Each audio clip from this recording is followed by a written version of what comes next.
ಅಖಿಲ ಕರ್ನಾಟಕ ಕಿಸಾನ್ ಜಾಗೃತಿ ಸಂಘವನ್ನ ಸ್ಥಾಪನೆ ಮಾಡಿ ನಮ್ಮ ಪ್ರಕಾಶ್ ಅವರ ರಾಜ್ಯಾಧ್ಯಕ್ಷರ ಒಂದು ನೇತೃತ್ವದಲ್ಲಿ ಮತ್ತು ನಮ್ಮ ಸಂತೋಷ್ ಹೆಗಡೆಯವರ ಮುಂದಾಳತ್ವದಲ್ಲಿ ಈ ಒಂದು ಯೋಜನೆಯನ್ನ ಕಾರ್ಯವನ್ನು ಮಾಡ್ತಾ ಇದ್ವಿ.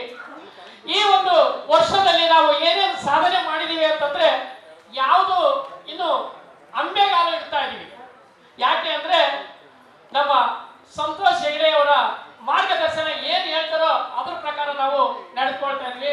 ಒಂದು ಹೆಮ್ಮೆಯ ವಿಷಯ ಅಂತಂದ್ರೆ ಕೇವಲ ಒಂದು 2 ತಿಂಗಳ ಹಿಂದೆ ಹೊಸಪೇಟೆಯಲ್ಲಿ ವಿಜಯನಗರ ಸಕ್ಕರೆ ಕಾರ್ಖಾನೆ ಪ್ರಾರಂಭ ಆಗಬೇಕು ಅಂತ ಹೇಳಿ ನಾವು ಸಂತೋಷ್ ಹೆಗಡೆಯವರ ಒಂದು ನೇತೃತ್ವದಲ್ಲಿ ಪಾದಯಾತ್ರೆಯನ್ನು ಹಮ್ಮಿಕೊಂಡಿದ್ವಿ. ಹಂಪಿಯಿಂದ ಹೊಸಪೇಟೆವರೆಗೆ ಪಾದಯಾತ್ರೆಯನ್ನ ಹಮ್ಮಿಕೊಂಡಾಗ ನಮ್ಮ ಸಂತೋಷ್ ಹೆಗಡೆಯವರೇ ಚಾಲನೆ ಕೊಟ್ಟು ಆ ಕಾರ್ಯಕ್ರಮಕ್ಕೆ ಬಂದಿದ್ರು. ಅವರ ಏನು ಅಲ್ಲಿ ಹಂಪಿಯಲ್ಲಿ ಹೆಜ್ಜೆ ಇಟ್ಟರು ಆ ಒಂದು ಹೆಜ್ಜೆ ಆ ಇಡೀ ಏರಿಯಾವನ್ನೇ ಆ ಇಡೀ ಜಿಲ್ಲೆಯನ್ನೇ ಗಡಗಡ ನಡುಗಿತು.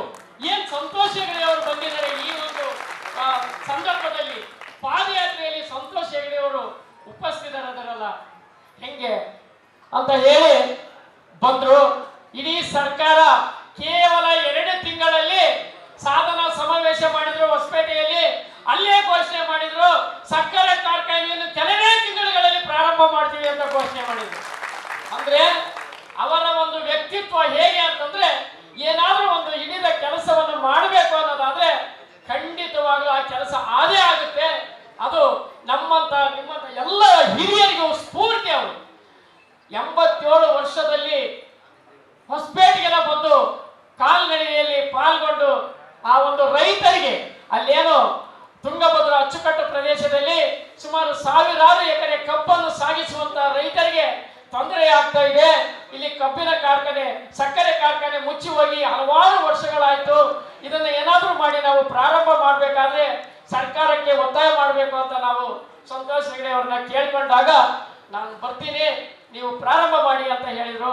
ಆಗ ಈಗ ಹಲವಾರು ಉದ್ಯಮಿಗಳು ಒಬ್ಬರಲ್ಲ ಸರ್ಕಾರ ಮತ್ತು ಉದ್ಯಮಿಗಳು ಕೂಡ ಹೊಸಪೇಟೆಯಲ್ಲಿ ಸಕ್ಕರೆ ಕಾರ್ಖಾನೆಯನ್ನು ನಾನು ಮಾಡ್ತೀನಿ ಅಂತ ಮುಂದೆ ಬರ್ತಾ ಇದ್ದಾರೆ. ಅಂದ್ರೆ ರೈತರಿಗೆ ಅನುಕೂಲವಾಗುವ ನಿಟ್ಟಿನಲ್ಲಿ ನೋಡಿ ಯೋಚನೆ ಮಾಡಿ. ಎಷ್ಟೊಂದು ಸುಮಾರು 20-30 ವರ್ಷಗಳ ಕಾಲ ಹೋರಾಟ ಮಾಡಿದ್ರು ಆಗದಂತಹ ಕೆಲಸ ನಮ್ಮ ಸಂತೋಷ್ ಹೆಗಡೆ ಸರ್ ಕಾಲಿಟ್ಟ ಕ್ಷಣದಿಂದಲೇ ಜಾರಿ ಆಗುವಂತಹ ಯೋಜನೆ ಜಾರಿ ಆಯ್ತು.